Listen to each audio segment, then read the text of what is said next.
Hello, everyone. This is Lead with Who You Are. I'm Dia Bondi, and on this show, we are exploring and discovering what it truly means to lead with who you are. And we're doing it with people who work on and embody just that. And that does not leave me out of the equation.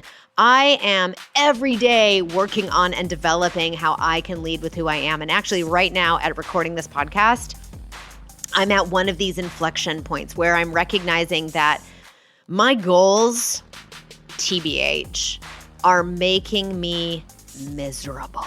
Why? Because I realized just this last week that these goals are not actually my goals.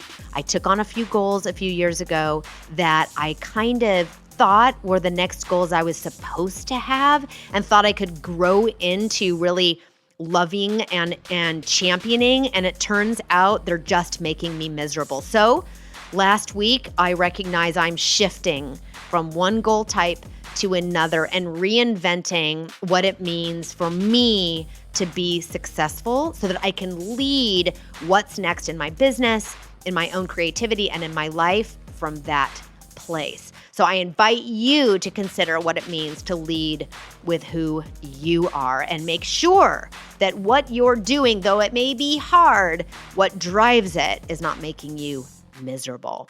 In this episode, we're talking with Jim Cook about what it takes to lead with who you are while you scale.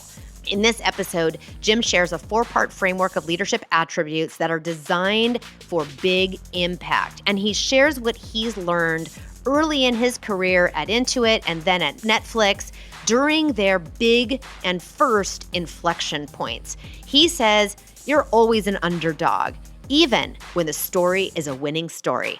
Let's go. Hey, just a quick reminder. You can subscribe to this show on your podcast platform of choice. We're live nearly everywhere, and you can always listen to the show at diabondi.com. If there's a leader or innovator in your life who is at their shiniest when they lead with who they truly are, please share the show with them and rate, subscribe, and leave us a review. It makes a huge difference in the reach that the show has when you let everyone else know what you love about the show. Thanks so much. Ask Like an Auctioneer, my forthcoming book designed to help you ask for more and get it, is available for pre-order now. And when you order the book, you get some pretty sweet little bonuses. You get a little video series with me sharing my favorite 3 of the 9 ideas I learned from the world of auctioneering to help you ask for more and get it. You get a nice little downloadable set of quote cards pulled from the manuscript. And all of these are ones our pre-readers loved the most. And you'll be auto-enrolled in the CFO Challenge, a 1-week challenge to design and make a powerful ask. Go to asklikeanauctioneer.com and order your copy now. Jim's passion is sharing his 30-plus years scaling some of Silicon Valley's most iconic brands, from startup to multi-billion-dollar outcomes. Some of those include Intuit, Netflix, and Mozilla. He has way over 10,000 hours of CEO partnering experience and was mentored by legends like Bill Campbell, Reid Hoffman, and others, and is deeply networked in the VC community. Jim's new company, Benchboard, is now focused on sharing his best of learnings and believes connecting people and sharing knowledge creates a powerful community and network of executives.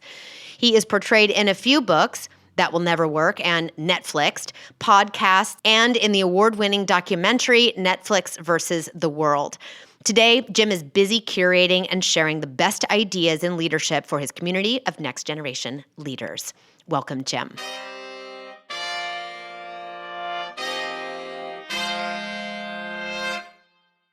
So, Jim, it's so nice to see you and so nice to have you here. It's great to see you again, Dia. Okay, so I'm having you on today, Jim, because I've heard you talk a lot about your role as a CFO in a way that kind of goes beyond the numbers and into a territory of how you can impact culture in organizations and teams. I don't hear very often from CFOs and CFO types or from founders who talk to me about their CFOs in this way. And in that way, I think you are really unique. And I'd love to I want to talk to you today because I love talking to leaders who have an understanding of what they're doing from a lowercase d perspective. What am I doing? And also an understanding of what they're really doing from an uppercase D perspective. While you might be working the books, you've also talked to me about how you recognize your role in finance as a tool for change and for culture cultivation, culture growth, and greater impact outside of whatever the numbers are showing you. And I really, I don't know, today I want to learn about you and for our audience to learn about you and your leadership philosophies and sort of the operating system that you use that lets you lead with who you are as an example of how we can all have both a job and a role that maybe are a little bit different. So I'm so glad to have you with me today on Lead with Who You Are. I'm super happy to be here. So for folks listening, and for me, just as a refresher, can you tell me a little bit about your own provenance? And I think of that as like your origin story and the drivers that brought you to where you are now. I had a lot of freedom as a young kid, so I guess I'll go back to being a young kid. But I had a lot of freedom as a young kid. I was really lucky to have parents that gave me a ton of freedom, and that produced, I think, a lot of creativity. So I grew up in a small town in Northern California till I was 11. Which town? A lot of Tiburon, California, Marin County, not the Tiburon you all know today, but a Tiburon of 6,000 people with 600 kids in the soccer program, and it was just hippieville. So I was roaming all over the hills that now have houses on them, but only till I was about 11. But I think the provenance that you speak of is my dad was a doctor, and he picked us up, and his parents got sick, my grandma and grandmother, and so did my mom. She was a nurse. And they moved us to small town Ohio when I was 11. I tell people this story, and they said that must have been tough, and it was tough. And going from a California kid, having all the freedom and creativity, and into a small town in Ohio, was a huge adjustment. The values are different, the judgment is different, but the people are great. But it takes a while to break in there, and so that I went from a very confident kid to a very unconfident kid at 11. And I think that was a huge moment for me to understand who I am and how to get along with others better. Another part of my history has just been on sports and athletic teams my whole life. And so I really love being on teams. I've been lucky to have great coaches. What do you love about being on teams? Winning as a team and losing as a team, like it's a team sport. Everything in life is a team sport, relying on people. We were always the teams that I was on. I think most people's teams they're on. They're not superstar teams. You're always the underdog, and you're always trying to be better.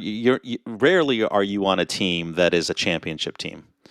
Most of the time, you're trying to win and beat other teams. You never have undefeated seasons. And so learning how to win and learning how to lose, learning what it takes to win, learning why you lose, is just a journey. And I think you really develop a camaraderie with your team members through the really bad times, and a camaraderie on the really good times, and you just pattern match it all. It's interesting that you say that, though, because looking at your own history from your bio perspective and sort of the highlights, it looks to us like you've been in a lot of really on championship teams, yet you're telling me that you're always on the underdog. You've had huge impact in places like Intuit, an enormous and winning brand, obviously early co-founder position at Netflix, incredibly winning brand, and Mozilla, which is equally, recognized as a high impact brand. So it's a little dissonant for me to hear you say you're always the underdog when you've been in a lot of championships. Well, isn't hindsight 2020, and doesn't history reflect more positively than the truth? The truth is, Intuit was a 100-person firm when I joined. The truth is, and this has been written from Scott Cook on down, it turns out it was one of the best management teams still in the Valley, and seeded a bunch of management. But at the time, there was no VC in the Valley, this has been written, that would give Scott Cook, the CEO, no relation, any money. He walked up and down and got rejected 40 times. And he wasn't given any money from any VC. Kleiner Perkins was the first VC to come in only after they were profitable. And nobody thought they would win. Huge underdog against Microsoft. Microsoft was the winner in software. And we were, our whole mantra, it was very much of a team effort, was crush Microsoft. That was Intuit for my first 5 years. We went from a 100-person company to a 3,500-person company. We went from one product, a bunch of functional departments, to 5 business units, and being public and doing several M&As. And I was so lucky at being on the forefront of that as a 25-year-old kid. And I say as a 25-year-old kid, not to disparage any 25-year-olds out there, but when you're 25, you're kind of still a kid and you're learning. But I wasn't married. And I spent 16, 18-hour days just learning everything I could. And so I'm imagining, if I'm going to stitch those two stories of, you're always an underdog and you were part of just even the way you told the story here of this championship, even though there's rejection in early days, you guys probably lost a lot of games on your way to that championship. A lot. Tough seasons. This is the story of most startups. We all hear about the glory of the Intuits and the Netflix of the Mozillas, but the truth is, it is tough. And I tell my clients today, and I tell I try to pass it along, that every company I've ever known has pivoted not once, but more than once in their original business model. Every company that I have ever been involved with, Intuit, Netflix, and Mozilla, really struggled for money in the early days. And most, not Mozilla, thankfully, but most have been down to their last payroll a few times. Look, that's not the only struggle, though. I mean, I work with VC-backed founders as in part of my coaching practice and in our intensive, which we're growing as a cohort-based program and in the coming months and years. And I recognize that sometimes the issue is not, I got 1 month of payroll. The issue is I got a pile of money and no progress. We're stuck. The product's not shipping the way we want it to.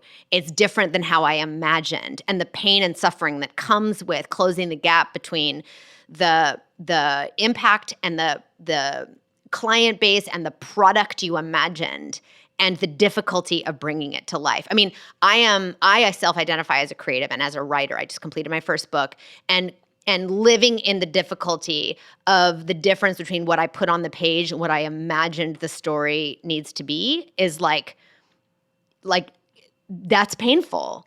So, when your team is, can check the box on, we've got plenty of cash, we have a lot in place, but we are struggling. What do you turn your attention to? Yeah, let's get into that a little bit. Let's finish up on the underdog. We have a lot to talk about here, but having too much money and not being focused is one huge pattern that I've witnessed in my career. I've seen both sides. But just to finish up on the underdog, Netflix was a huge underdog. We were 6 people in a few thousand square feet, office building, making it up as we went, and everybody said we were crazy. Mark Randolph eventually wrote a book a few years ago that was titled "That Will Never Work," and because everyone told us it'll never work, we're crazy. This is the Netflix of 1997 of shipping actual discs in the mail with post office, not the Netflix you know today. I was a customer, yes. No VCs would give us money in the early days, and Intuit was started on Scott Cook's last $100,000 of a home equity loan. Had he not done that, the company would have cratered. Netflix was started on $2 million, and we scraped by to get a Series A of $6 million. This is not a lot of money to try to launch something as big as we've launched. And Mozilla, let's talk about Mozilla being an underdog. I mean, Mozilla is like, everyone thought we were crazy. The browser market was dead. Internet Explorer had 98.6% market share in 2005. And who are these 18 engineers who believe they can rebirth the browser market because it was lost years ago, right? And so I really enjoy being on the underdog team because it really allows you to rally your team members together, to really focus on a different future, a vision, and to really celebrate the wins along the way with a lot of bumps. So Yeah. let's close out that underdog, because I think it is a big part of my providence of really competing.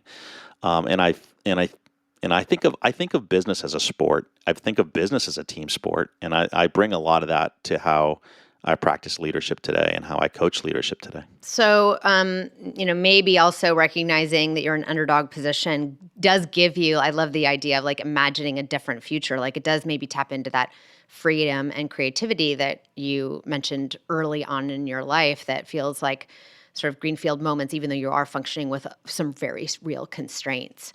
So, before we go on to your leadership philosophy, when did you start to realize, and maybe I'm making an assumption in this question, but when did you start to recognize that while your career was in the CFO kind of lane, that you recognized that money, I can't remember, you said it to me a couple of years ago somehow that like, your CFO role can be a tool to have greater impact outside of just the books.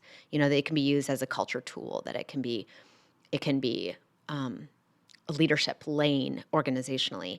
When did you recognize that like, oh, I can do that from this place?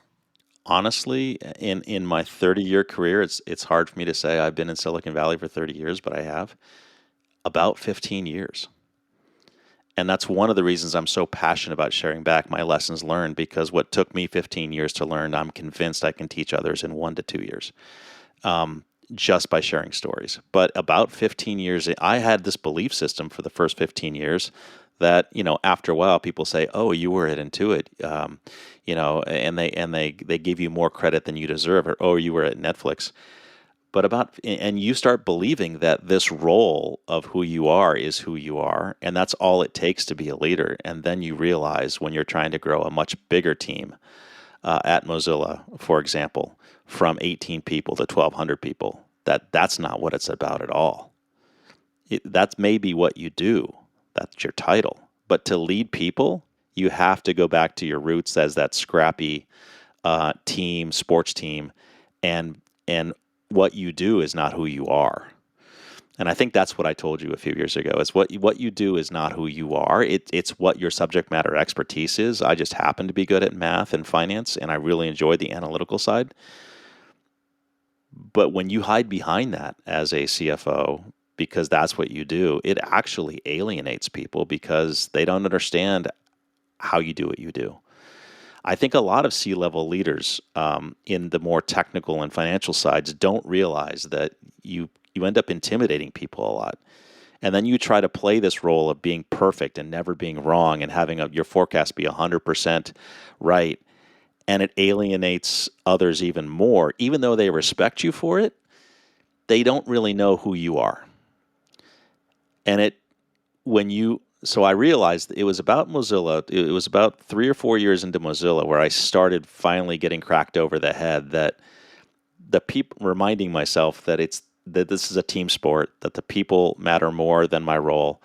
And if I really wanted to be a true leader, I would have to really lean into the people side of the equation, which I have instincts for sure. Small town Ohio, small town Northern California. As captain of my teams, we were underdogs, but I had to pull that all the way back out and not play this role of course I had success at Intuit and Netflix, and you should just listen to me because I have a C-level title now. No, that does not work. That does not work. You have to embrace the people side. So about 15 years in is the answer to the question. And then I've been practicing it ever since. And I come from 5 generations of doctors, and I remember my grandfather telling me what my dad also told me. He's, when you go to medical school, the way they teach you how to be a doctor is you learn something the first 2 years, you do something the next 2 years, and then after you graduate medical school, you have to teach it in a fellowship for the next 3 or 4 years. You have to learn it, do it, teach it. I have carried that with me since I've been 10 years old.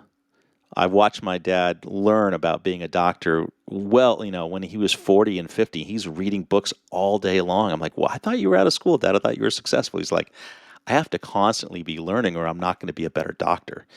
So I have this this passion for just learning and learning, but also understanding that you don't get better at anything until you share it back and teach it. That's how you become a master at something. So that's, you asked the provenance of who I am. I just have in me this curious learner who really is passionate about giving back and sharing and teaching and hopefully, winning as a team, trying to help anybody, learn lessons that I've learned and giving back. That's what Silicon Valley is all about. What makes Silicon Valley unique, and it's people look on it like it's strange, is we give away information freely. The other areas try to protect. The other areas of the country and the regions really try to protect information, but we talk to anybody. The entrepreneurs in Silicon Valley and venture capital land, we share information with everybody. We try to make everybody better. It's a really interesting. There's lots of articles written about this. So that's why I love being here and working here in Silicon Valley. It's because of that culture of everyone shares back and everyone tries to make everybody better. Well, and I'm hearing in there just a lot of sort of the open source ethos that can, once you're in it or been exposed to it, it kind of permeates everything. This read-write kind of approach to everything, right? Correct. 100%. Yeah, that Mozilla was a huge influence and impact on my career. I met so many great other leaders, including you. You had a big impact. Not to make you blush or anything, but you had a big impact on my career by just teaching me how to be a better communicator. You were one of the leaders that we brought in to train all of us up, just on how to communicate better.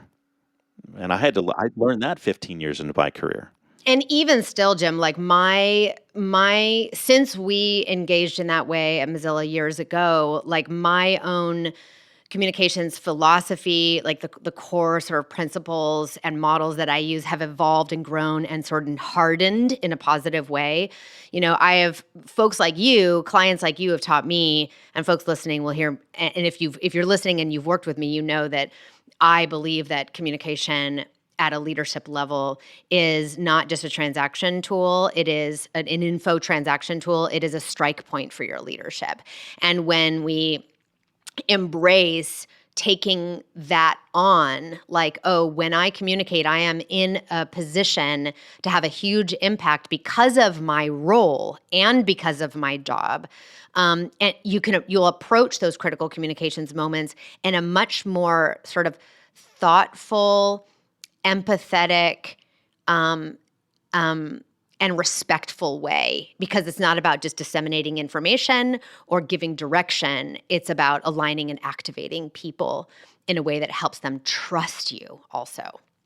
So as you think about, the instigators in your life and leadership that were really instrumental into how you operate today, maybe you've enumerated them in our conversation about your own sort of origin story and the things that drove you, what lights your fire that got you to where you are now, or carried you, or, were with you. Are there any other sort of key instigating moments that you find were really instrumental in developing who you are as a leader today? Wins, fails, relationships, mentors? My soccer coach in high school, being mentored by Bill Campbell at Intuit, personally, before he became the coach, everybody knows him to be, he took many of us youngsters under his wings because that's just what he loved to do. I've been very fortunate to be surrounded by some tremendous mentors who had some of these same philosophies. But going back to I just want to summarize what you just said. It was so powerful, and I hope you repeat that or continue to repeat what you just said about 2 minutes ago. But I can almost summarize what you said, that communication, and I've translated for me about this, it's about them. It's not about you. For up until about 10 years ago, I always thought communication was about me, about being perfect, about disseminating information, everything that you just said. I used to be, I tell people this all the time now. They think I'm crazy when I tell them. They think I'm lying, but I was deathly afraid to get up in front of people and speak. Because I didn't want to be embarrassed, and I didn't want to look foolish. And I remember I took speech classes from this great speech teacher in high school in 18, and I was the worst student in the class. I was just panicky nervous because I felt like I had to be perfect. And I always felt like I had to be perfect when I got up on stage. And all of that changed when I realized, and it changed at Mozilla, that it's not about me. It's about them. And it's about you're trying to share what you know with them to make them better. And that was a huge unlock for me. I think you brought a lot of that to me. The Kate and Athenas and the Deb Cohens of the world brought a lot that, to me and all the studying I did there. But that was a huge unlock for me. When you can make it about them and not about you in communication, you really get a lot more comfortable. And now I'm super comfortable speaking because I'm okay with being wrong. I'm okay with stumbling. People look through that. They absolutely do. And in fact, when they have a more human experience of you, it is more trust building. And that is so often the objective. So I had a few questions prepared for this conversation that I'm going to toss aside in favor of the small conversation that we started yesterday in preparation for today, which Nice. was around sort of the way in which you think about sort of reflecting best practices back to your community of C-level and next generation leaders in and around technology through how you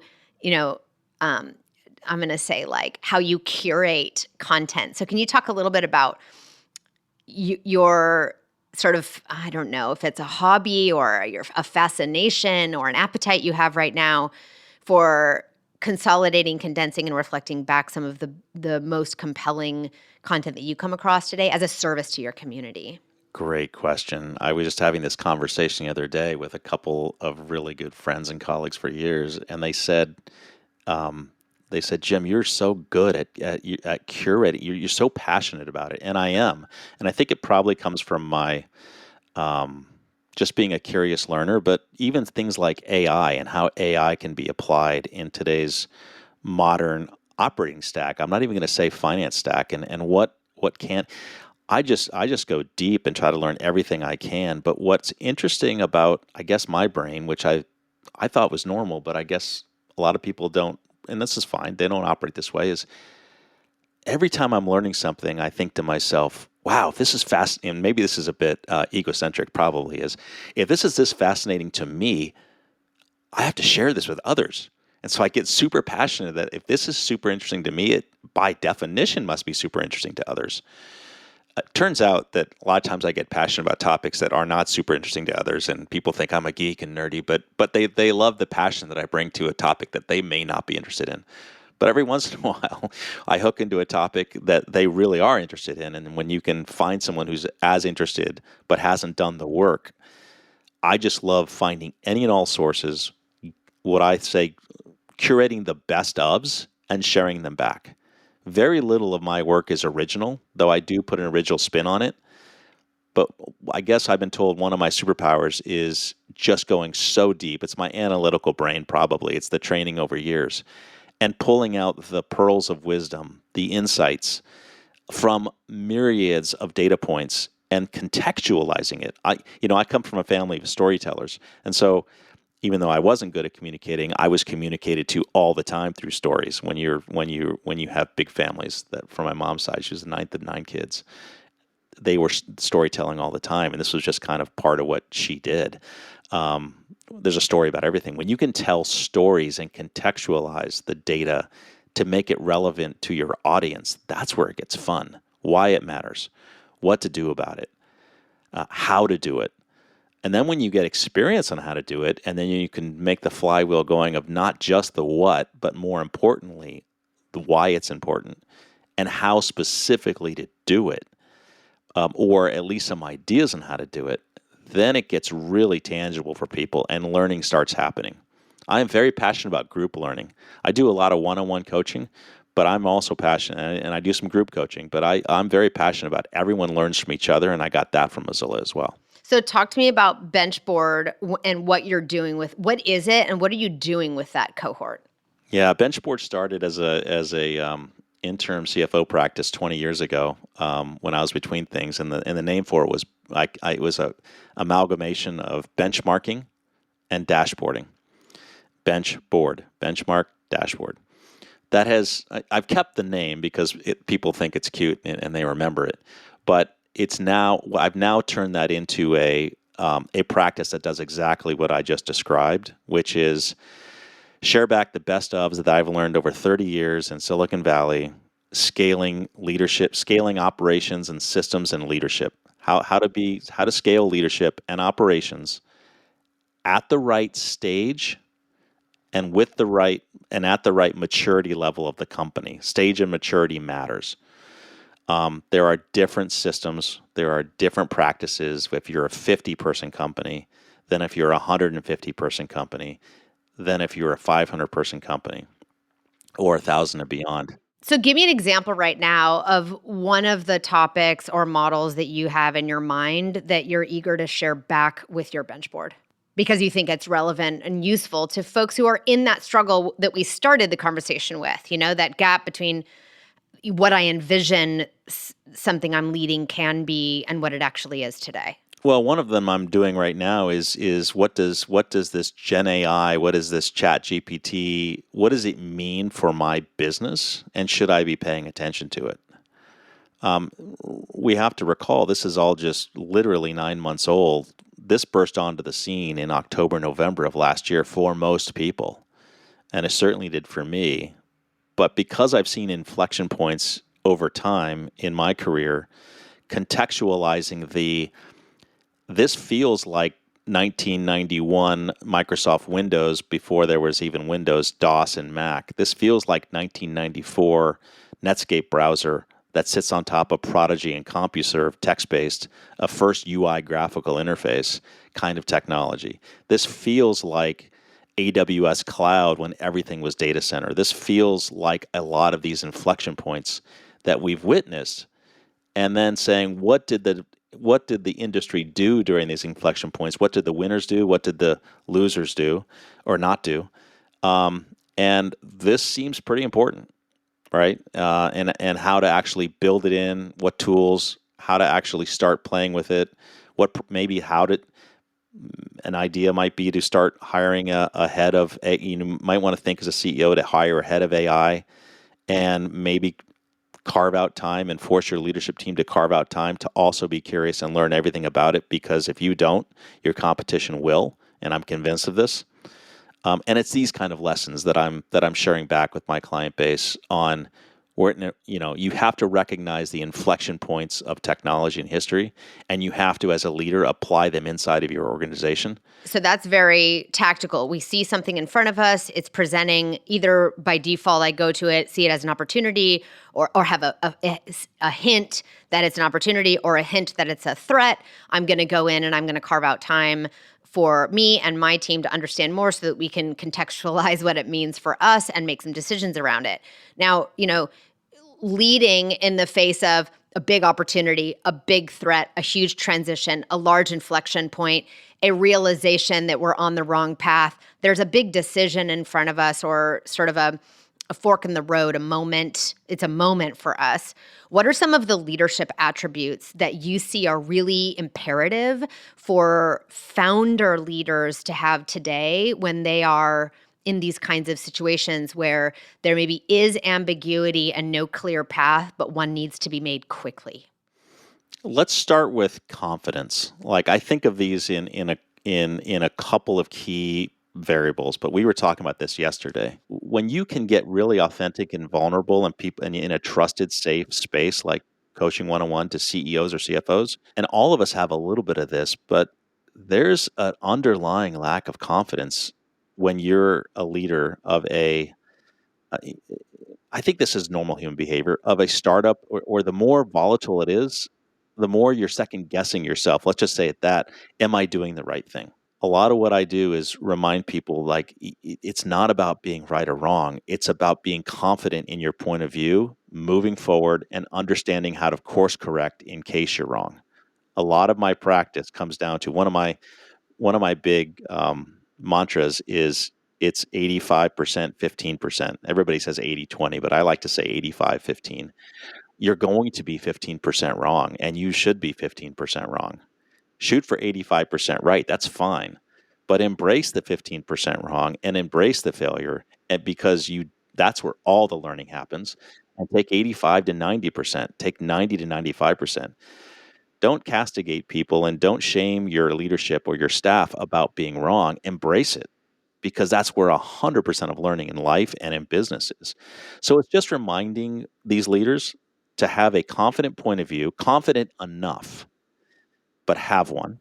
Yes, have a point of view. That's a beautiful thing to recognize. I mean, because I live in the communications world, I'm not an operator, and I don't coach to operating. I coach to, okay, you're an operator. How do you use your voice now that you're not necessarily a product manager or a product lead? You're not a product guy anymore. You're a founder who's running a business. You're not operating as a data scientist anymore.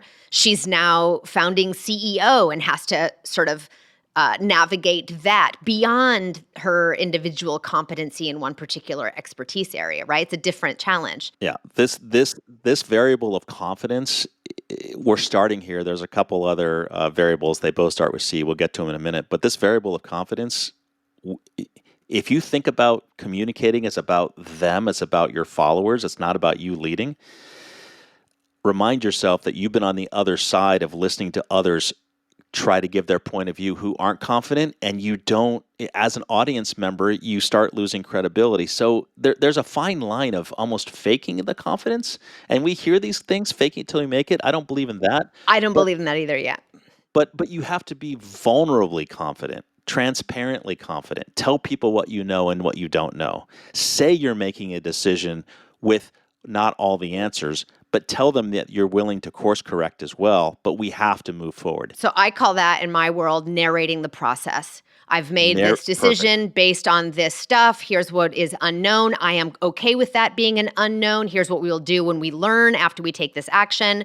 So you're not confessing, because people don't need to hear all of your nervousness come through, but they certainly need to it is confidence building for them to hear you narrate the process, so that you are building confidence in the decision, not just confidence in you. Now, to go back to your idea that point of view. So often I work with founders and leaders who want to figure out what they should say before they've really taken into consideration and said to themselves, decided what their point of view is. Well, you can break down point of view into what do you believe?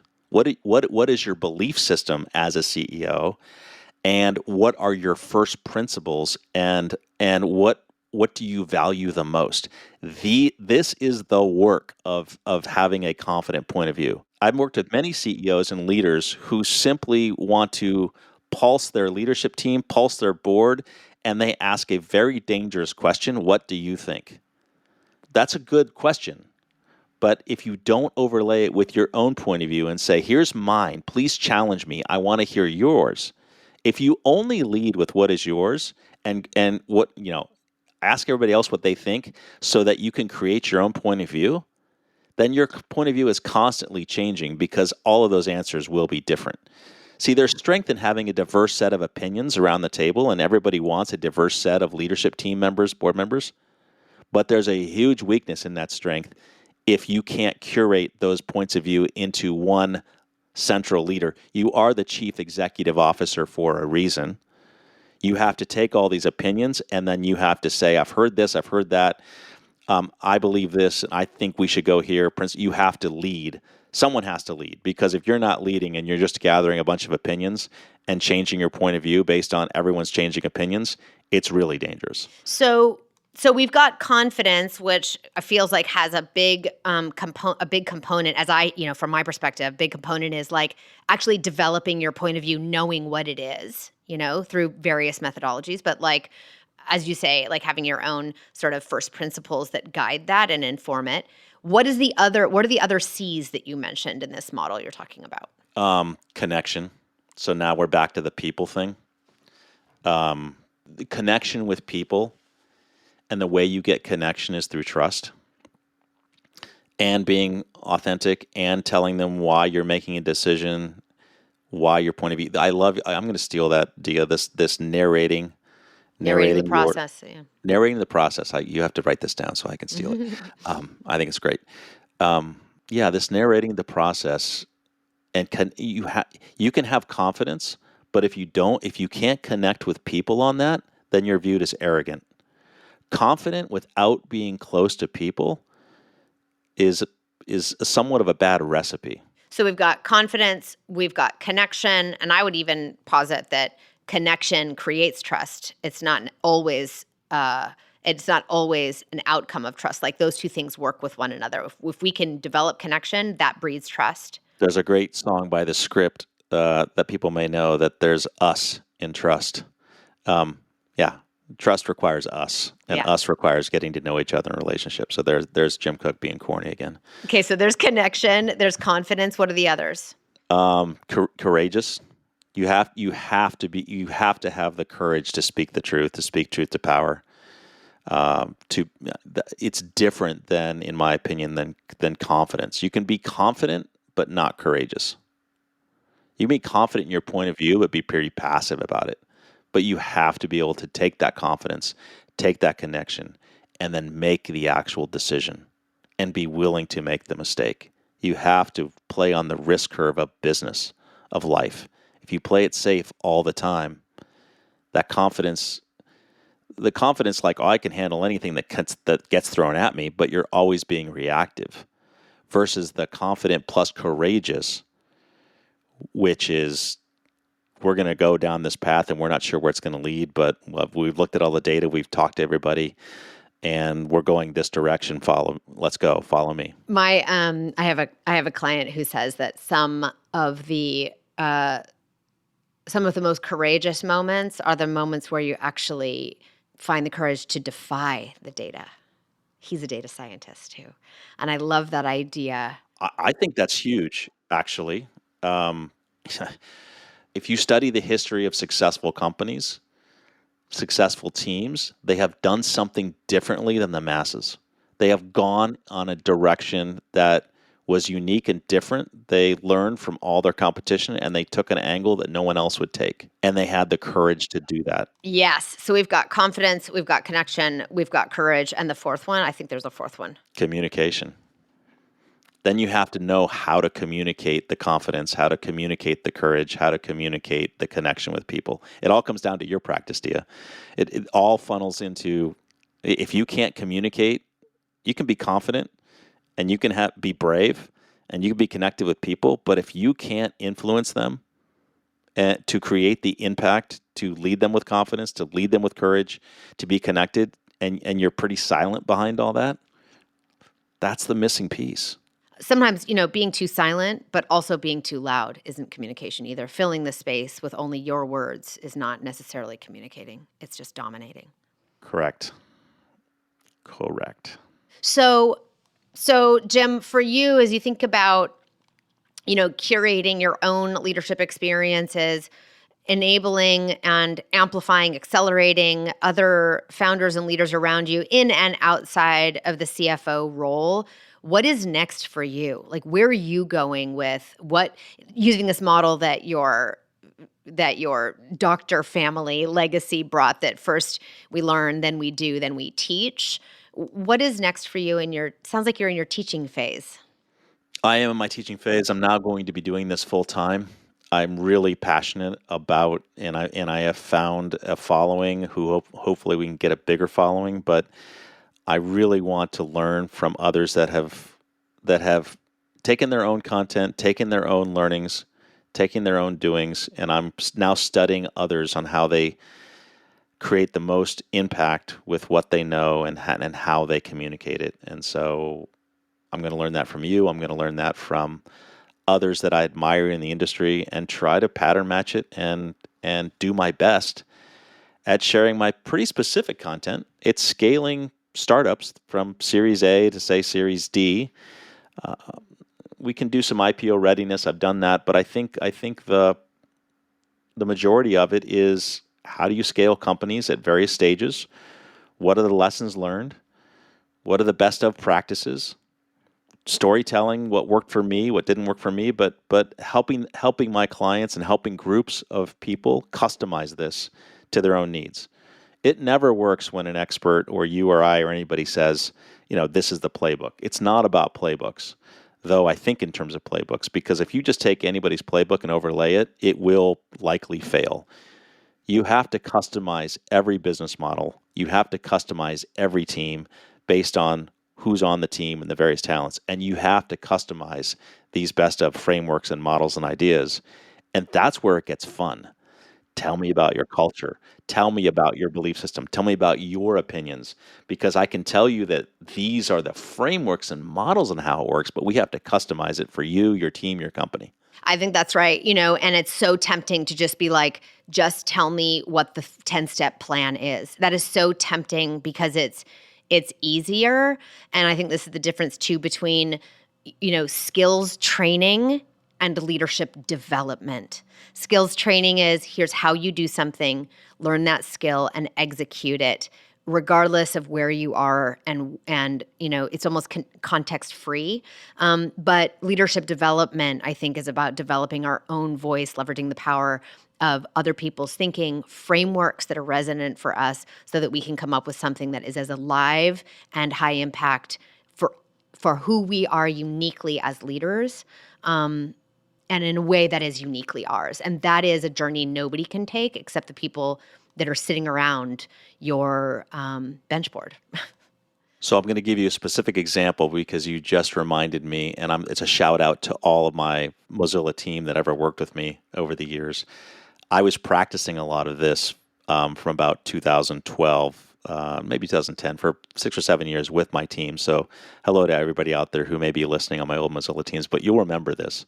You'll remember me coming into my leadership team meetings with you and our team meetings, and me saying something to the fact, per this point, that here's my point of view. I want to hear yours. We're going to develop a joint point of view and a joint desired shared outcome.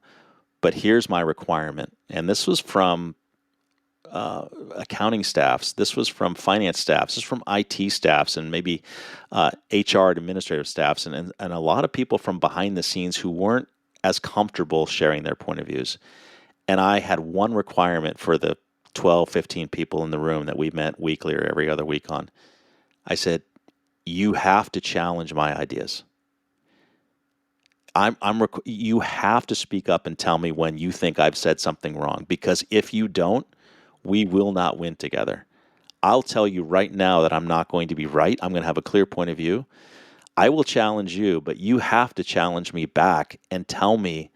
And don't look at me as your leader, as your seat, like whatever I say goes. We will lose.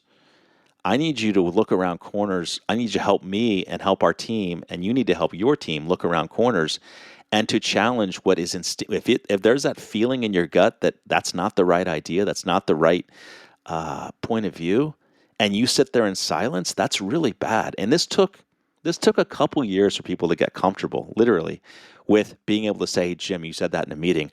Can I have a one-on-one with you? And that they would start that way. 3 years. You told me I can challenge you, and then I made it safe for them. And I said, here's my requirement next time. I need you to say that in the room with the other 15 people and challenge me publicly. Oh, I could never do that. Some of these more shy people would say. I said, no, I need you to do that. They need to see that it's safe. And so we built a very, very great team just with these kind of operating principles and values, that everybody challenges each other. Everyone has a point of view, and the best ideas win. So tell me, answer this question, we'll wrap. What does it mean for you to lead with who you are? What does it mean for me to lead with who I am? I think when it's about them, when you truly make leadership about your followership, and people are looking up to you, but when you can turn the tide and model for them, for me, it's about, if I can model how to lead for people, then they'll pick up on it and they'll lead their people, because I had great mentors and managers, and I was lucky in that. I mentioned that earlier in this podcast. And the science will tell you that when you have a great first boss or a great set of early managers, your career is 3 times better than if you didn't. And it just stuck with me that it's like having a great teacher or a great mentor in the early days. It's really debilitating to have dysfunctional leaders and mentors. So I just try to model everything that I know and everything I've learned from my teachers and coaches so that maybe they can pick up on it and they can do the script and the mantra of challenge me, and it's okay, and I'm going to be vulnerable, and I'm going to make mistakes, and all of these things that are kind of unusual for a CFO, especially a CFO, to be talking about. It's about leadership. It's not about being a CFO or about being analytical. That's just a role. It's about leadership. Fabulous. Jim Cook, it was so nice to talk to you today. Thank you so much for coming on and sharing your perspective. Dia, you rock. Anytime. Where can people find you? Benchboard.com. They can find me at Cookflix on Twitter. They can find me on LinkedIn under, well, you'll probably find me on Jim Cook. Just Google Jim Cook, Netflix, Mozilla. You'll probably find a lot of my webinars and panels and other things. After 30 years, it seems like I'm out there a lot on the web. So just connect with me. I'm open. Like, don't be shy. Say hi. And we'll have a conversation. Love it. Thank you, Jim. Thanks to you. Lead with Who You Are is a production of Dia Bondi Communications and is scored, mixed, and produced by Arthur Leon Adams III. Have a question or an inquiry? Reach out to us at hello@diabondi.com. You can like, share, rate, and subscribe at Apple Podcasts, Google Podcasts, Spotify, or wherever you get your favorite shows. Go to diabondi.com for the show notes to find our tools, frameworks, content, and programs to help you and your team speak powerfully and lead with who you are.